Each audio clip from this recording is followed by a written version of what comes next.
Bueno, bienvenidos a un episodio más de The Lab Talks.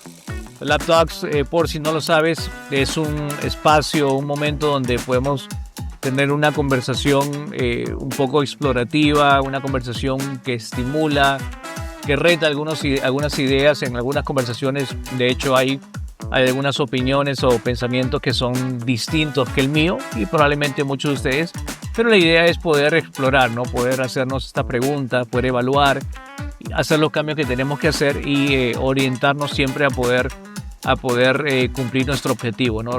Vivir nuestro propósito, el poder hacer aquello que Dios nos ha encomendado a cada uno de nosotros, ¿no? Y el día de hoy tenemos a un amigo que es más que un amigo, de hecho es familia. Es Pastor Marcos Vilca, que pastorea IGC, Iglesia Generación de Campeones, con 3 sedes actualmente, ¿no? Mira qué loco, ¿no? Empieza en Barranco, luego abre una en Miraflores y últimamente en Chorrillos. ¿Qué tal, Marquito? ¿Cómo estás? Bien, más bien gracias por... Esta sería tu cámara, por si acaso. Bien, gracias por la invitación. Creo que ha sido... bueno, primero agradecerte por la consideración de poder de alguna manera compartir, aportar, ¿no? Significado y valor a las personas que nos escuchan y sí, avanzando con el tema de iglesia y aprendiendo todo lo que se pueda. Claro. Chévere. Entonces, el día de hoy vamos a hablar un poco sobre diferentes cosas, diferentes temas que yo estoy seguro que van a ser de mucha bendición y mucha ayuda para las personas que nos van a ver. Marquitos, para los que no saben, por supuesto somos familia. Nosotros venimos de una familia o de un linaje, no sé, no más espiritual, de un linaje, de un legado grande. No sé cuánta gente tenemos en la familia que está envuelta en el ministerio, que son un montón. Sí. Un montón de gente que está en el liderazgo, pastores, iglesias, de todo tipo, ¿no? De todos los sabores, los colores, sí.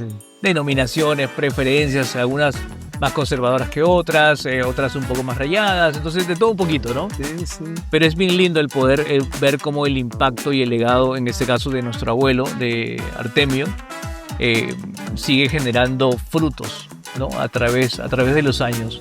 Oye, Marquitos, tú comenzaste como pastor de adolescentes, ¿no? Si no me equivoco, ahí me corriges. Porque en esa etapa yo también era un adolescente cuando te vi creciendo, haciendo tus travesuras, paisadas, sí, ¿no? Sí. Y de ahí pasas a pastor de adolescentes por varios años en la iglesia de nuestro abuelo. De ahí comienzas tu propia iglesia, tu propia obra, pero era un mover de adolescentes. ¿Algún momento tú te imaginaste pastoreando? Bueno, de hecho... Yo estudié en el seminario bíblico con la intención de poder ser un mejor líder de jóvenes, el mejor que podía ser. Pero ahí estabas en Templo de Jesús. Ahí estaba en Templo de Jesús, pero no tenía todavía conciencia de mi llamado pastoral. De hecho, ni me lo imaginaba. Y era un poquito anecdótico porque a veces estaba en el seminario y todo el mundo sabía a dónde iba menos yo. O sea, yo lo único, bueno, por lo menos, aunque muchos tenían claro su llamado pastoral, su llamado misionero, en mi caso, cuando la gente me preguntaba, yo solamente les decía, bueno, yo soy un líder de jóvenes y eso es lo que claro. quiero aprender, ¿no? O sea, tú querías servir mejor. Sí, ¿no? quería servir mejor, pero bueno, en el camino de la labor con jóvenes, de amarlos, de servirles, descubrí mi llamado pastoral, ¿no? Y se desarrolló una pasión muy fuerte en mi corazón. Y sí, comencé liderando adolescentes, después jóvenes. Estuve bastantes años como líder de jóvenes, era un trabajo que me apasionaba.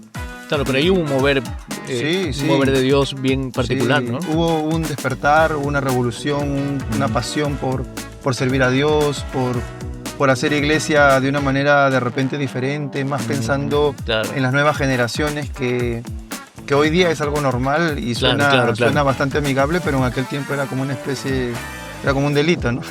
Pensar mucho en las nuevas generaciones o pensar que jóvenes o adolescentes podían tener algún papel relevante en la iglesia, ¿no? Pero bueno, me gustó ser parte de ese descubrirme y descubrir también para las nuevas generaciones. Claro. Pero adentro de eso que cuando mencionabas la parte de que parecía hasta un delito, ¿no? Porque sí, en medio de algunos momentos donde hay un mover de Dios, algunas de las cosas que uno termina impulsando o realizando pueden parecer un poco en contra de lo que ya se ha establecido, ¿no? O lo que se debería hacer y la manera y cómo, dependiendo del contexto en el cual uno esté, ¿no? Sí.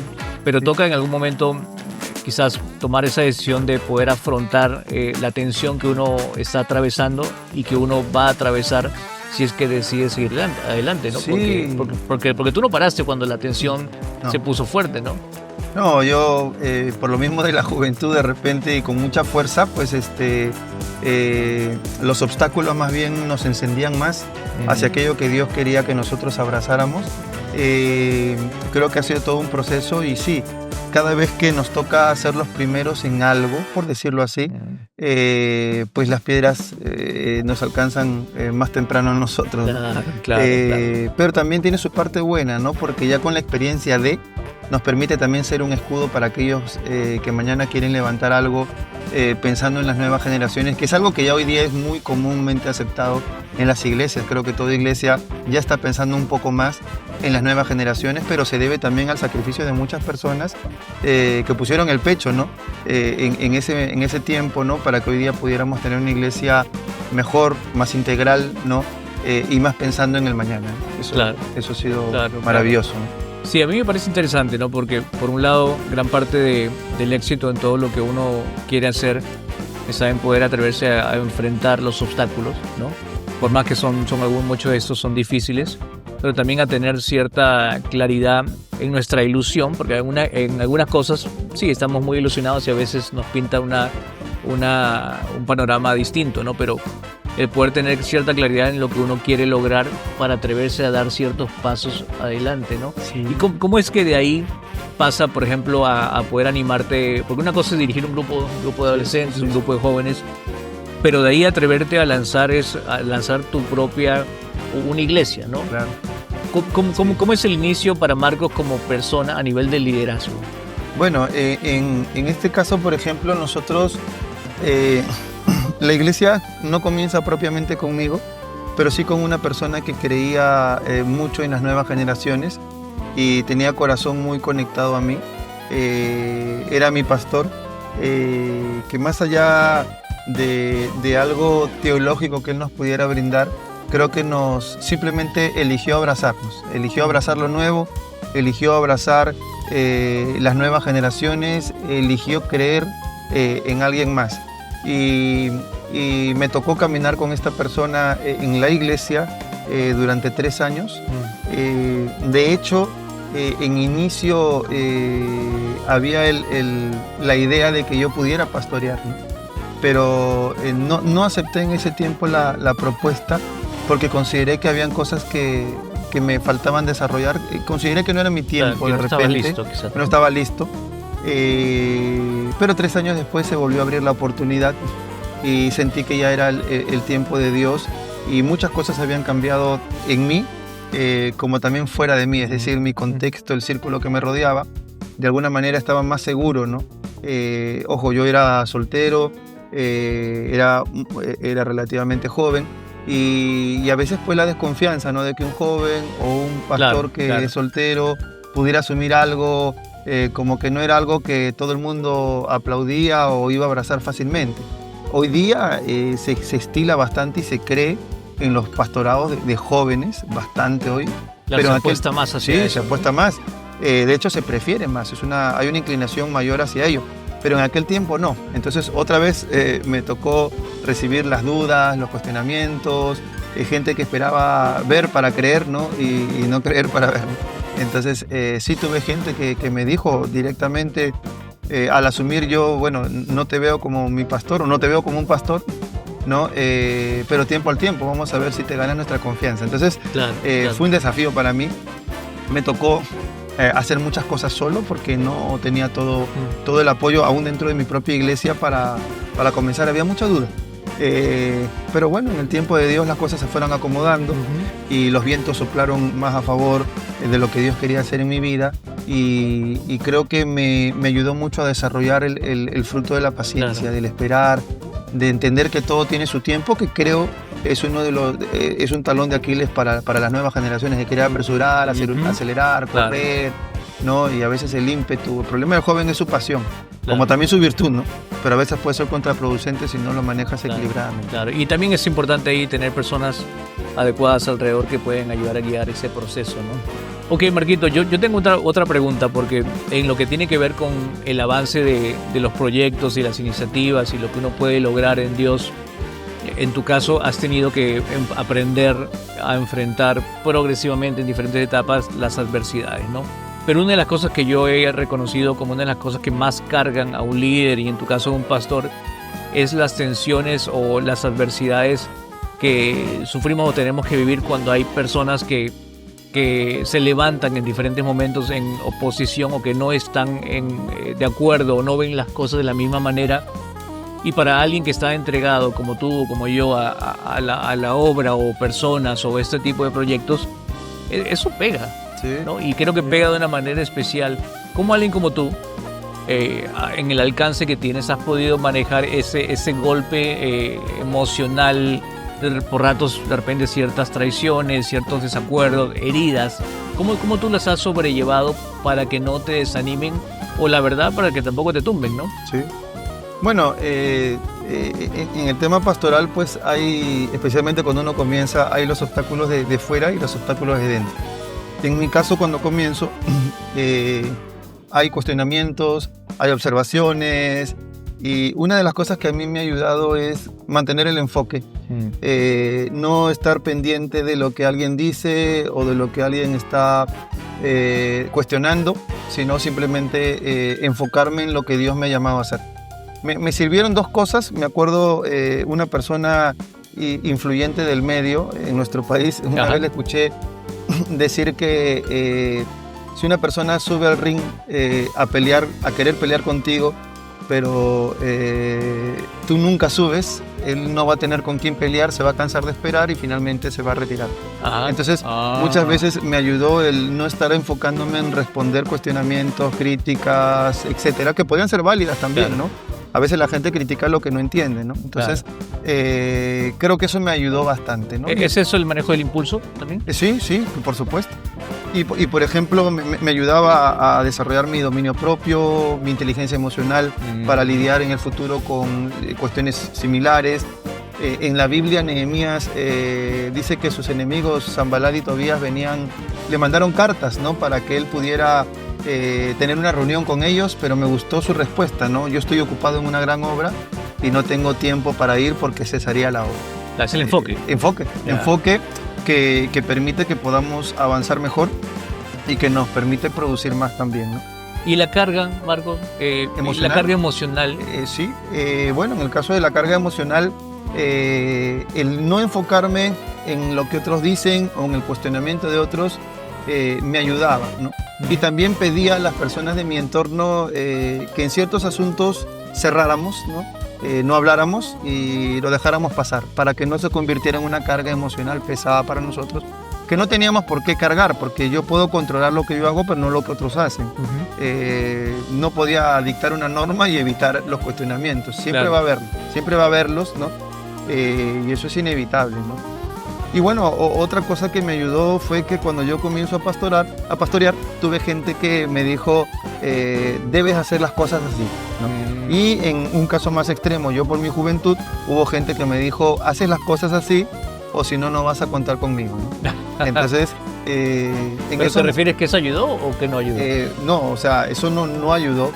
Una amenaza, más o menos. Claro, fue un condicionamiento, ¿no? Y considerando que yo era joven, si tú tiemblas en esos momentos, pues a veces la gente te mide y después te pasa por encima. Entonces yo tenía una visión clara de lo que quería, me había preparado sin querer para este momento, entonces lo tenía claro. Y cuando personas así vinieron, me tocó mantenerme firme y decirle, lo vamos a hacer así. Siento que es lo que Dios me ha llamado a hacer, ¿no? Claro. Quisiera que se quedara, ¿no? Pero si no es el lugar que usted considera donde se van a hacer las cosas como pastor dice, tiene la libertad de tomar otro rumbo, pero yo quiero que se quede, no quiero que se vaya, ¿no? Entonces me tocó tomar esas decisiones y de arranque ser firme. Firme pero educado, firme pero amoroso, firme pero muy relacional y muy jocoso también. Yo siempre he sido muy bromista, ¿no? Pero creo que eso me ayudó bastante a establecer, ¿no? Porque aprendí que pastor guía ovejas, no ovejas guían pastor. Entonces siempre va a haber gente que va a querer imponer su visión, o si vino de otro lugar decir lo vamos a hacer así o debería ser así, y es imposible trabajar, ¿no?, de esa forma. Entonces me sirvió tener claro lo que quería, ¿no? Me ayudó bastante, ¿no? Entonces eso y creo que otro factor que también me ha ayudado es a perdonar. Perdonar significa dejar ir, soltar, descargarme, ¿no? Entonces yo creo que eso sí ha sido fundamental. Ligero, ¿no? Sí, me aligera el camino, me hace más digerible la vida.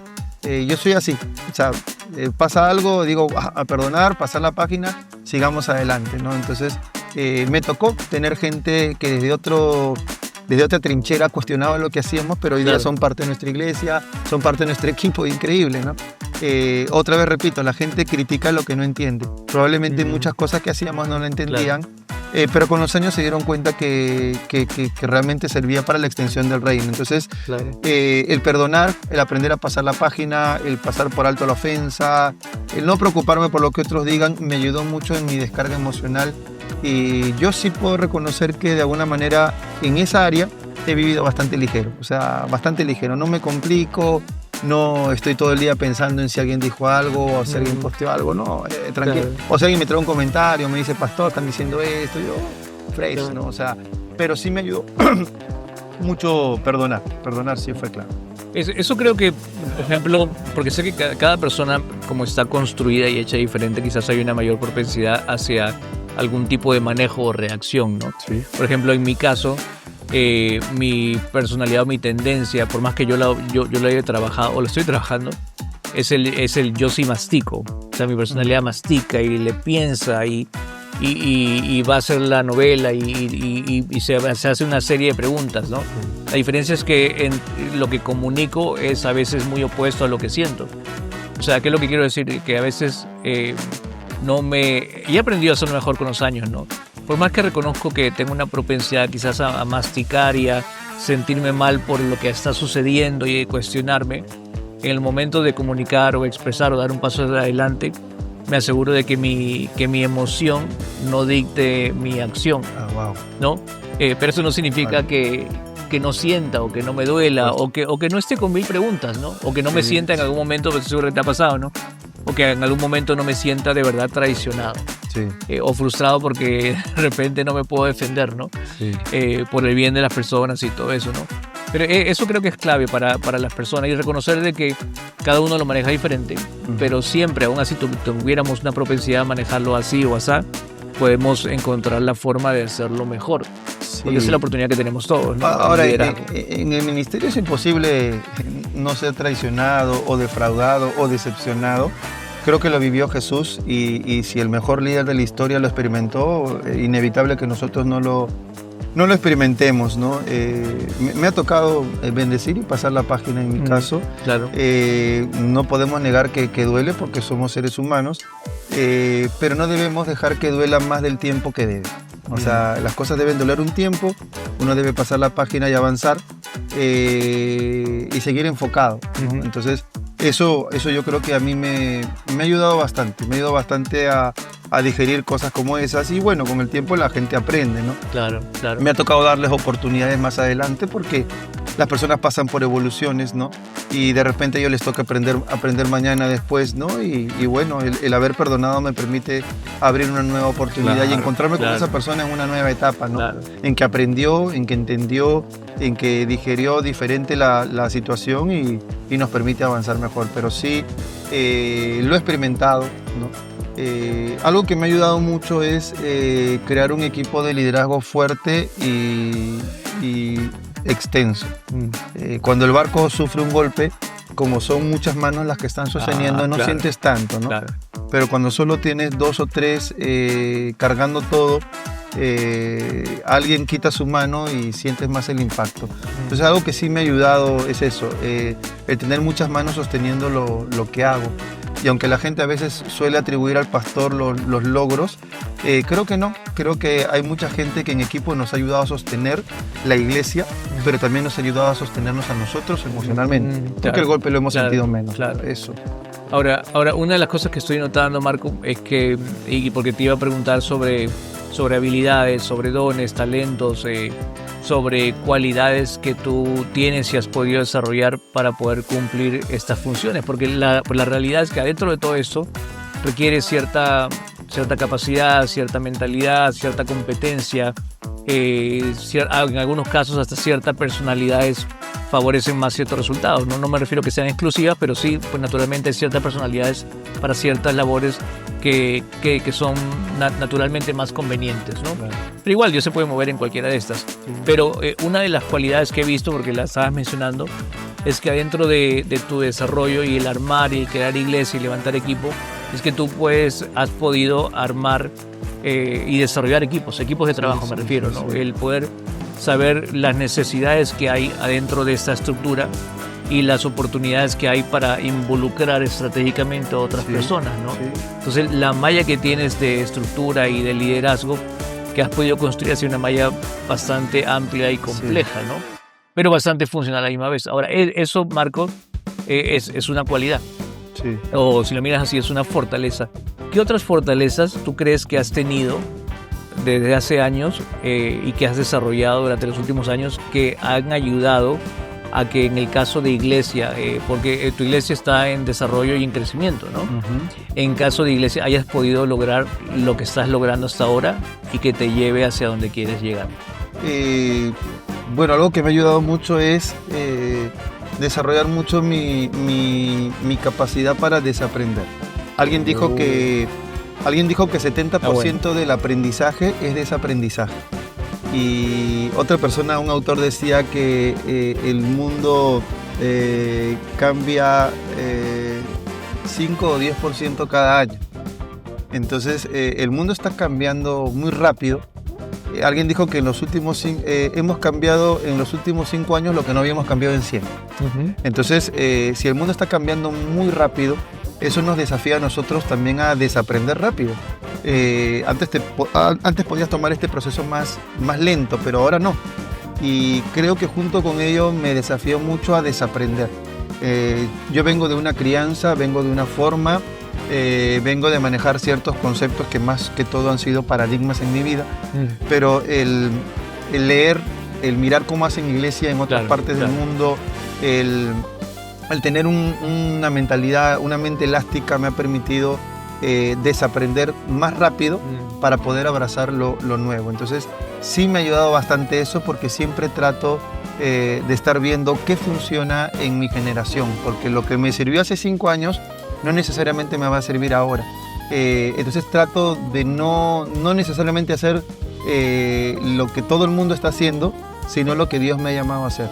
Y la mente elástica o la habilidad para desaprender me puede dar la oportunidad de hacer los cambios más rápido en la iglesia. Entonces, junto con ello, nuestra iglesia ha aprendido también a desaprender rápido. Entonces, cuando queremos hacer cambios, no tenemos mayores problemas porque la iglesia es bastante elástica para ello. Entonces, creo que eso nos ha ayudado bastante, ¿no? En el tema de avanzar como iglesia, ¿no? Otra cosa que nos ha ayudado mucho tiene que ver con muchas ganas de aprender.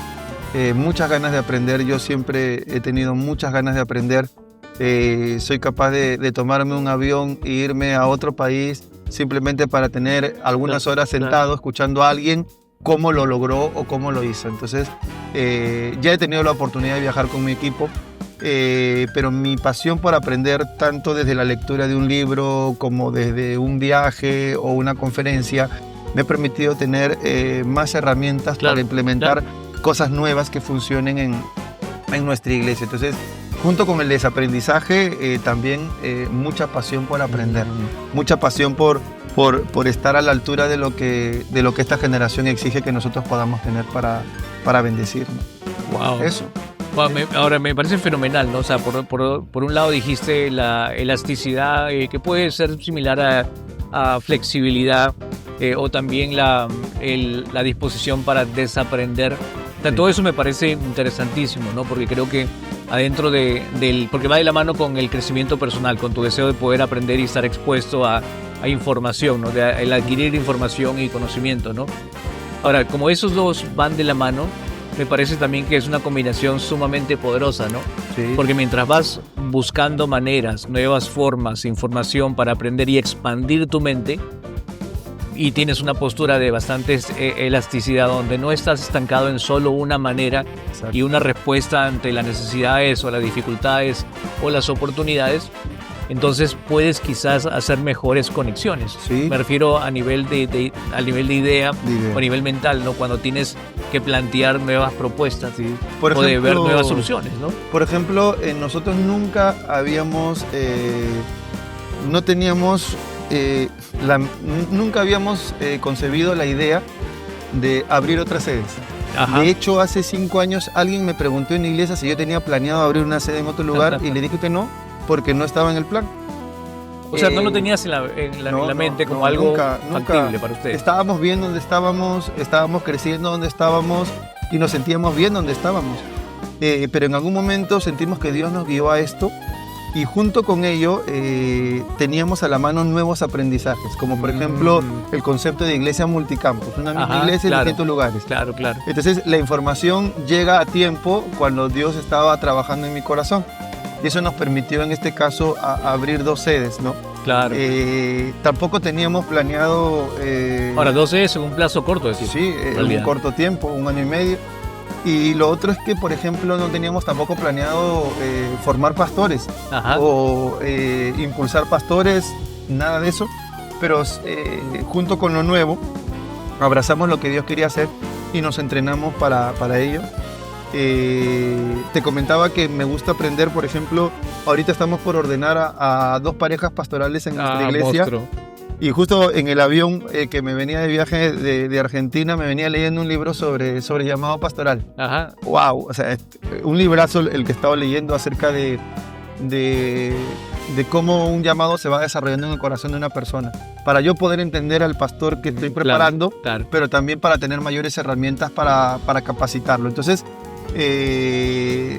llegamos lejos cuando tenemos bastante capacidad para desaprender y cuando tenemos mucha pasión para aprender, ¿no? Eso creo que ha sido vital para nosotros, ¿no? Wow, qué interesante, ¿no?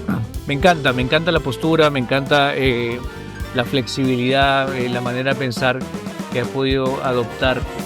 Marco, mientras vamos preparándonos para cerrar un poco la conversación, ahora eso que hemos hablado son partecitas, ¿no? O sea, sí. Estoy seguro que hay mucha más información, pero creo que es una manera de poder estimular las preguntas, las ideas, el pensar de otras personas sobre el poder hacer iglesia, sobre expansión, sobre crecimiento y abrazar las oportunidades, ¿no? Pero ya hablando sobre iglesia, sobre liderazgo, sobre el público, el pueblo cristiano, ¿no? ¿Qué tú crees que podría ser, o cuál tú crees que podría ser la oportunidad para renovar la mente en esta temporada, ¿no? O si hablamos de un nuevo pensar, una nueva mentalidad, ¿qué es lo que necesita el pueblo cristiano ahora que tú ves como una necesidad o una oportunidad para aprovechar? ¿Qué necesitaríamos como para...? ¿Qué necesitaríamos quizás, qué necesitaríamos cambiar o implementar nuevo? Ok. Yo creo que necesitamos más conexiones entre pastores. Como cada pastor a veces trabaja en su iglesia local, en su isla, no permite, cierra las oportunidades de aprender al no viajar, al no capacitarse, pero sobre todo al no relacionarse. Y a veces escuchar las necesidades de otros pastores, a veces el entender cómo están trabajando ellos o el ver qué es lo que están haciendo ellos que les está funcionando, podría incrementar nuestra capacidad para poder mejorar la iglesia local de una forma más global, ¿no? Creo que crecí en una iglesia que no se abría, a veces por temor, ¿no? A lo nuevo, ¿no? Pero en mi caso he tratado de ser intencional para conectarme, para tomarme un café con alguien, para escuchar, para entender, y eso me ha permitido yo ser fortalecido y también brindar fortaleza a otros. Creo que la iglesia necesita, por un lado, eso, ¿no? Conexiones que nos permitan poder avanzar, gente que nos inspire, gente que nos impulse, o gente que nos diga no vayas por ese camino porque yo ya lo transité y no te lo recomiendo. O sea, eso sería importante, ¿no? Y creo que otro desafío de la iglesia, que aunque ya no es nuevo, pero sí es necesario, es hacer una iglesia pensando en las nuevas generaciones. A veces puede ser solamente un concepto, pero hay muchas iglesias que pueden decir pienso en las nuevas generaciones, pero sus reuniones son dirigidas por adultos, sus programas son dirigidas por adultos, sus líderes son adultos, y el joven de pronto siente que no tiene un lugar allí. Entonces creo que un desafío de la iglesia podría ser darle lugares claves a jóvenes que han crecido y que han madurado, no que son perfectos, pero que pueden ser idóneos para alguna posición en la iglesia que sea clave. Entonces algo que a mí me gusta es que siempre en cada equipo que tengo me gusta poner a alguien bastante joven en función a los demás, ¿no? Porque tiene una mente más fresca, porque de repente me va a decir algo que no espero, pero sí que me va a ser útil. O va a tener una perspectiva distinta, ¿no? De lo que todos estamos mirando. Entonces, creo que un desafío de la iglesia hoy podría ser, si es que quiere crecer, si es que quiere extenderse y hacer iglesia para esta generación, es dar la oportunidad a los jóvenes. No solamente para que se sienten un domingo y me escuchen, sino para que sean parte clave y fundamental del desarrollo de la iglesia. Eso sería genial. Sí, me parece fenomenal. Y eso requiere mucha intencionalidad, ¿no? En la manera que uno planea, en la manera que uno hace estructura, la manera que uno decide formar a su gente, ¿no? Me encantó el comentario que hiciste sobre unidad. De hecho, es algo que Dios ha estado poniendo bastante en mi corazón durante los últimos años, que tampoco es algo nuevo ni algo súper profundo, pero creo que es el talón de Aquiles de nosotros como pastores o en formatos de iglesia, en denominaciones y todo eso, porque mientras más yo miraba, más necesidad de unidad veía, ¿no? Y en el caso mío me voy más hacia la unidad relacional, por lo que una relación pastoral con otros pastores o entre ministros o entre proyectos puede facilitar. Y con esto me refiero a que cuando hablamos de unidad, en vez de unidad de proyectos o unidad de funciones o de pensares, creo que en este tiempo estoy un poco más orientado en unidad en relación. Unidad real, unidad, claro, más que uniformidad. Claro, amistad. Y en realidad de lo que está hablando es de amistad, ¿no? Y yo lo he podido experimentar durante los últimos 2 años, a donde he podido hacer lindas amistades con personas que corren ministerios distintos y hasta opuestos en preferencias, ¿no? Que yo. Y a donde te das el chance de poder conocer a la persona, no necesariamente a la institución o la creencia de la línea. Y lo que he visto, que creo que a esto es lo que se refería Jesús cuando él oraba por la unidad, ¿no? Porque cuando vamos por la unidad y vamos a la esencia que vendría a ser no en agenda, sino en relación, hay proyectos que juntos, aunque tuviéramos diferencias, podemos lograr que no se logran solos. Hay puertas que se abren que se abren solo cuando 2 o 3 personas o líderes o ministerios se pueden juntar que tienen diferentes agendas, pero que en un tema o en un propósito pueden unir fuerzas. ¿Y por qué alguien se atrevería a unir fuerzas? Es por la amistad. Porque la amistad es lo que genera ese vínculo, y eso es lo que ha pasado. Entonces yo en esta temporada quiero de verdad hacer un intento de poder apostar más hacia la amistad sin la agenda. ¿Por qué? Porque la parte de la agenda para nosotros va a fluir natural. Cuando veamos las oportunidades, cuando comamos carne, cuando nos tomemos algo y hablemos y decimos, oye, ¿sabes qué? Aquí hay algo que hay que hacer juntos, ¿no? ¿Y por qué por qué decidir trabajar juntos? Porque somos amigos. ¿No? Algo que me pasó hace unos años fue llamar por teléfono a un pastor amigo para preguntarle cómo estaba, ¿no? Y me acuerdo que me dijo, Marco, nosotros siempre estamos preocupados por los problemas de otros, pero ¿quién se preocupa por nosotros? ¿Quién nos escucha? Y me tocó entenderlo, escucharlo. Lamentablemente en su organización no había el concepto de poder juntarse con otros pastores, a pesar de que eran una denominación grande, simplemente para compartir, no para hacer un plan, sino para compartir, para relacionarse, para escucharse, ¿no? Este pastor, unos 6, 7 años después, dejó el pastorado. Experimentó depresión, fue bastante severa y finalmente resolvió dejar la iglesia que pastoreaba y dedicarse a la profesión que tenía antes, porque lo desgastó bastante Claro. la labor ministerial. Y creo que como pastores necesitamos de alguna manera oportunidades como esas, como tú dices, no de uniformidad, donde tengamos que conectar planes o algo, sino simplemente, ni estructural, sino simplemente donde podamos relacionarnos, escucharnos, entendernos, tomarnos un café y disfrutar. Creo que eso es necesario y contribuye a la salud mental que hoy día todos los pastores necesitamos. Wow. Gracias, Marcos. Igual gracias por tu aporte, por tus palabras, por tu conocimiento, por compartir las experiencias que creo que pueden ser de mucha bendición para las personas que pueden ver este episodio. Por supuesto, te pueden contactar directamente. Estoy seguro, si tienen preguntas, pueden investigar más de Generación de Campeones para que sigan aprendiendo, ¿no? Creo que podemos seguir construyendo una linda comunidad. Recordarles que puedan asegurarse de ver el episodio, darle me gusta o darle like ahí, el poder dejar algún comentario o alguna pregunta, y el que se puedan suscriban para que podamos asegurarnos de llegar con este mensaje a más personas. Nos vemos en el próximo episodio. Chao. Vale.